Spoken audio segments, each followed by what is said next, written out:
jumpa lagi sama Aufa dan Bulan. Oke, di PAU kali ini ya setelah 2 minggu vakum, mohon maaf gitu ya, karena si pemilik akun tepar gitu ya. Habis sakit Iya, dia. habis sakit. Jadi kalian jaga kesehatan selalu ya dimanapun berada. Apalagi lagi musim ini Covid. kayaknya COVID sama aku nggak COVID coy. enggak. Anda bahaya sekali ngomong kayak gitu di sini. Dia tipes. Iya, saya kena tipes karena ini pergantian musim. Terus katanya juga orang-orang tuh banyak yang tipes, Mbak. Oh iya, berarti banyak yang senasib. Iya, banyak yang senasib ya. Jadi tenang ya, tidak COVID kita ya. Iya. Sudah vaksin cuy. Iya, sudah vaksin. Baru yang pertama. Tidak apa-apa. Oke, nah ngomong-ngomong soal tepar nih ya, aku nggak mau ngomongin teparnya manusia, mau ngomongin teparnya yang lain. Nah, ini mau tanya-tanya tentang teparnya bagian-bagian tumbuhan ya. Apa itu? Daun dan bunga. Daun dan bunga. Nah, kita tahu kalau bunga atau daun itu bisa layu, terus jatuh. Lah kenapa? Kok ada yang cepat, ada yang enggak? Kenapa enggak hijau terus gitu loh maksudnya? Oh iya. Nah, aku mau tanya dulu sebelum ke kenapa dia bisa berguguran gitu ya. Mau tanya ke kandungannya dulu nih. Jadi tadi kan daun itu kan warnanya bisa kita lebih ke daun nggak apa-apa ya. Kalau bunga kan mungkin warnanya ya udah merah terus habis itu layu kuning selesai. Tapi kalau daun kan ada banyak. Ada yang daunnya hijau. Nah, itu kandungannya apa aja? Nah, jadi sebagian besar kandungan daun itu adalah pigmen klorofil ya, yang ada di dalam organel kloroplas. Klorofil itu berarti yang hijau kan? Hijau, betul. Nah, selain itu ternyata ada juga pigmen yang lain, pigmen aksesoris. Misalnya ada yang kuning, ada yang merah, ada yang coklat, ada yang keemasan, ada yang ungu kayak gitu. Ada yang keemasan, Mbak? Iya ada, yaitu kuning, oranye kayak gitu kan dicampur kayak agak-agak semi keemasan gitu. Itu sama-sama pigmen yang bisa juga untuk fotosintesis. Cuman yang paling efektif itu yang hijau. Tapi gitu. Itu yang sehat kan? Maksudnya ada kan kayak pucuk merah, ya merah itu kan dia sehat, bukan karena dia mau layu kan, normal gitu kan ya.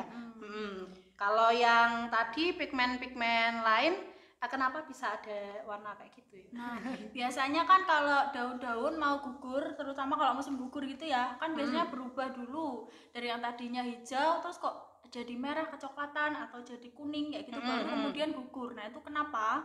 Nah, jadi sebenarnya sebelum gugur itu kan berarti kloroplasnya itu diuraikan terlebih dahulu. Namanya proses klorosis.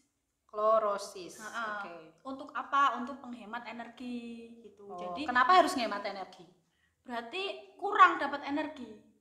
Dapat energinya kan dari sinar matahari. Ya kan, sinar mataharinya berkurang karena musim gugur, maka otomatis kan perlu diefisienkan Ki. Jangan sampai kita buang-buang energi gitu loh. Ya, biar nggak cepet mati. Biar nggak cepet mati. Satu pohonnya maksudnya gitu ya. Betul. Jadi mengorbankan daun. Nah, sebelum dikorbankan kan ya udah diambil, diekstrak dulu nih kloroplasnya nih, diekstrakin dulu, digunakan sebagai cadangan energi, diambil kayak gitu sari-sarinya. Akhirnya barulah pigmen yang lain muncul karena kloroplasnya itu hilang kan otomatis, maka pigmen yang lain barulah bisa kelihatan.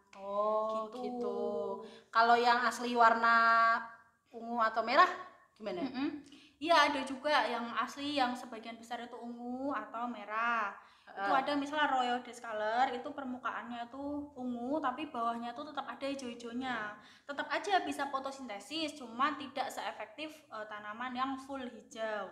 Tapi tetap aja bisa fotosintesis ya, tetap bisa mengambil energi dari cahaya matahari digunakan untuk membuat gula atau karbohidrat lain sebagai cadangan makanannya. Ada nggak sih yang nggak ada klorofilnya? Tumbuhan gitu. Maksudnya yang dia berdaun tumbuhan kayak gitu ada nggak sih? Nggak ada, adanya parasit namanya tali putri. Kalau ada yang tahu yang warnanya kuning.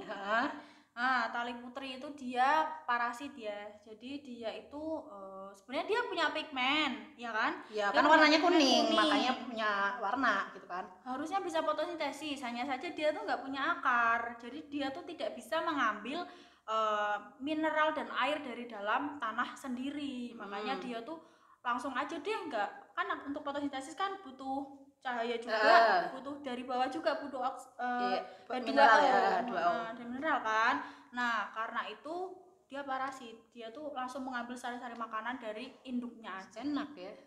Tapi Tapi sebelum kita ngomongin daun lagi, aku penasaran sama tadi tali putri. Kok bisa tiba-tiba dia muncul di satu pohon di pohon lain gitu ya? Ya berarti berasal dari tali putri sebelumnya. Oh, Entah gitu. itu diambil, disebar gitu. Tapi kan manusia tidak pernah ngambil terus nyebar-nyebar gitu ya. Pernah saya dulu waktu kecil nyebar Oh juga gitu. tali putri. Wah, ini pelakunya kalau kalian tolong daerah mana Batang ya. Ya, itu kalau ada tali putri yang berterbaran berarti dia pelakunya Kan ya. bagus soalnya kayak mie gitu loh. Tapi Jadi dia parasit. ternyata Mbak. parasit. Ternyata dia simbiosisnya tidak menguntungkan. Parasitisme. Ya. Oke, gitu ya. Berarti tapi kalau yang lain misalkan kita nggak nyebar gitu, bisa lewat angin juga nggak? Bisa nggak ya? Bisa kalau dia misal punya biji. Oh, ada bijinya? Ada nggak ya? Tali putri.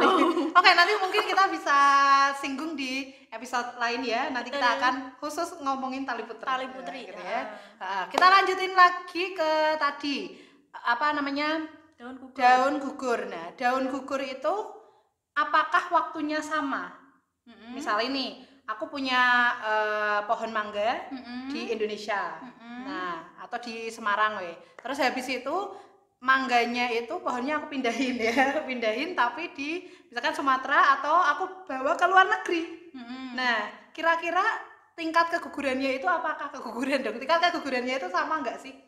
Nah, gugur atau enggak itu kan dipengaruhi sama ada hormon gitu kan. Hormon. Ada kadar air. Oke. Kadar air dalam tanah ya maksudnya ya. Nah, kemudian ada juga cahaya matahari, intensitas cahaya matahari. Sama nutrisi. Sama nutrisi. Iya, jadi gugurnya tuh karena itu. 3 tadi. Iya. Nah, berarti beda. Kalau kondisinya beda ya gugurnya juga beda. Bahkan ada yang 2 jenis tumbuhan yang ditempatkan di kondisi yang sama itu responnya bisa berbeda. Kenapa? Contoh, misalnya kalau di Indonesia itu ada yang namanya itu apa? Pohon jati, ya kan? Pohon jati. Pohon jati itu menggugurkan daunnya pada musim kemarau, ya kan? Tapi kalau kita lihat pohon mangga menggugurkan daunnya nggak pada musim kemarau. Jarang. Rimbun-rimbun aja tuh kan? Iya. Ya gugur tapi 1-2 kan. Nggak Jadi, sebanyak jati. Betul, kalau jati kan brol gitu sampai bener-bener nggak ada daunnya sama sekali. Itu kenapa? Nah, itu sebenarnya respon fisiologi yang unik dari setiap individu atau setiap spesies. Jadi ibaratnya kayak kita deh manusia. Menghadapi satu masalah yang sama, responnya tuh bisa beda-beda. Iya. Misalnya kalau kita besok ulangan kayak gitu kan. Besok ulangan yang santai. satu ada yang santuy aja. Besok bisa nyontoh-nyontoh. Nah, itu yang buruk ya. Terus ada juga yang aku harus belajar kayak gitu. Jadi ada yang belajarnya seminggu sebelumnya. Terus nanti aku belajarnya SKS aja. Itu ada juga ya. Ini juga berlaku untuk pohon gitu ya. Iya, ada yang dengan cara menggugurkan daun, ada yang dengan cara menutup stomata. Stomatanya ditutup. Iya, stomatanya ditutup. Tadi ya gunanya buat menghemat energi tadi. Iya, jadi di daun itu kan ada stomata. Stomata itu mulut daun, tempat keluar masuknya gas dan uap air gitu. Nah, karena kurang air, stomata ditutup, maka otomatis kurang yang menguap tuh kurang kayak gitu. Lucu ya kalau kita bisa melihat maksudnya pergerakan di dalam daun yang itu kecil gitu ya. Iya. Stomatanya nutup, buka. Betul.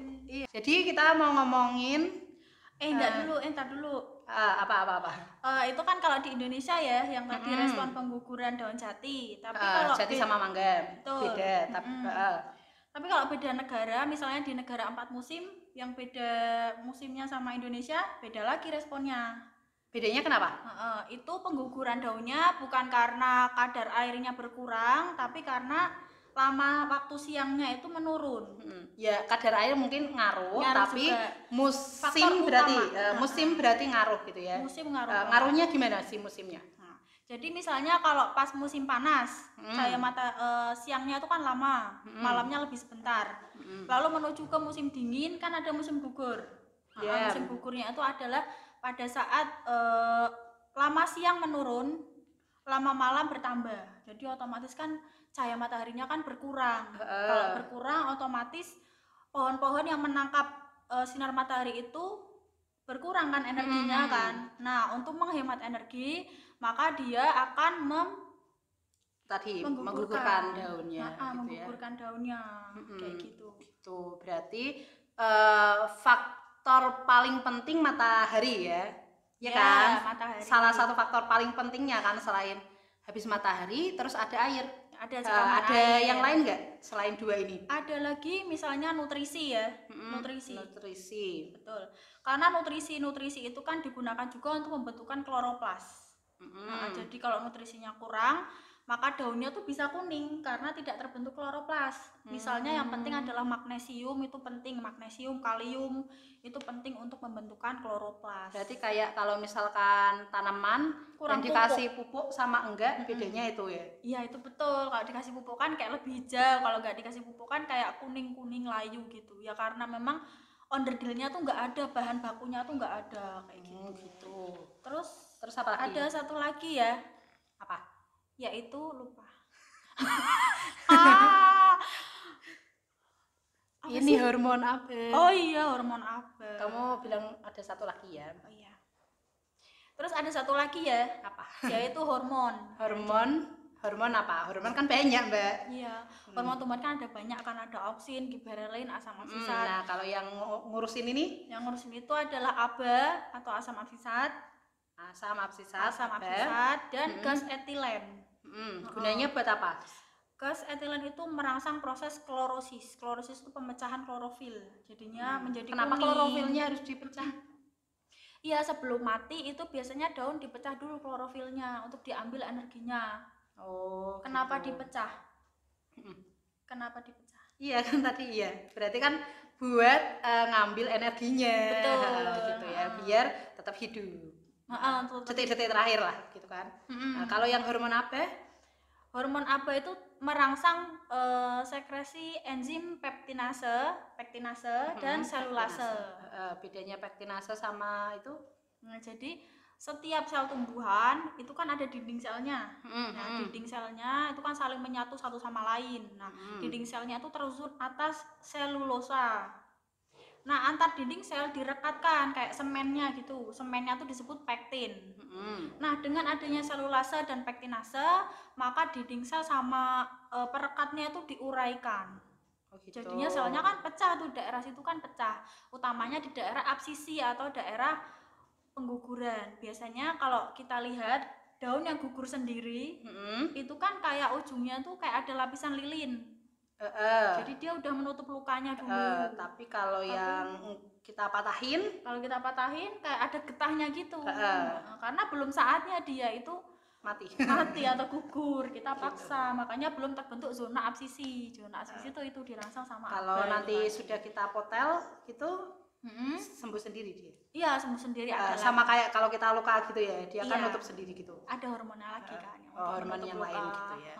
Jadi mau tanya lebih rinci lagi ya, tadi berarti proses biar si daun atau bunganya tadi mati layu hingga jatuh gimana berarti? Jadi tergantung ya tadi ya, antara lain karena cekapan air, terus ada cahaya matahari, terus ada nutrisi. Nah, itu akan merangsang dikeluarkannya hormon. Nah, hormon ABA dan gas etilen itu tadi akan merangsang terbentuknya selulase dan pektinase yang menghancurkan dinding sel dan pektin atau perekat antar dinding sel di daerah absisi atau daerah perlekatan. Gini kan biasanya kan daun, ini rantingnya, ini daunnya gitu kan. Nah, daerah sini itu kayak diselimuti lilin kayak gitu. Oh, berarti sel-sel yang dimatiin itu yang di daerah situ ya. Jadi dari situ dulu kan, yang dekat batang, baru nanti ke arah daun-daunnya. Betul, ya kan bener kan? iya. Karena kan warnanya kayaknya kuningnya itu kan dari batangnya dulu, terus baru ke daun-daun toh. Baru ketika dia udah maksimum patah gitu. Dan nggak ada luka, di sini pun nggak ada luka, di sini pun nggak ada luka. Karena selnya memang sudah dipotong dari merekanya.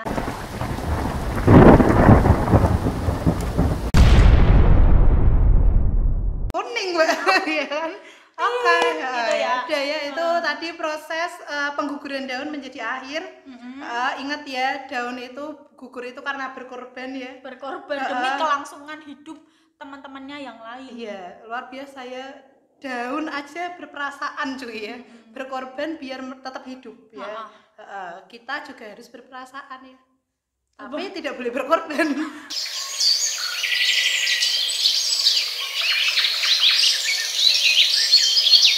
Kadang-kadang ya kita harus nggak baperan. Nah itu kan berkorban. Gitu kan bagus ya. Oke, pokoknya itu ya, jadi jangan baperan. Oke. So, sampai jumpa. Nggak tahu, nggak ngerti. Sampai jumpa di episode selanjutnya pokoknya ya, minggu depan. Mungkin kita akan collab sama orang-orang lain. Jadi tungguin aja. So, stay tune terus di channel Alfa. Jangan lupa subscribe punyanya Mbak Ulan juga. Mau di-subscribe nggak, Mbak? Kalau ya udah di sini aja. Dia udah aku ambil ya. Iya, aku sisi ya. So, see you next time. Assalamualaikum warahmatullahi wabarakatuh.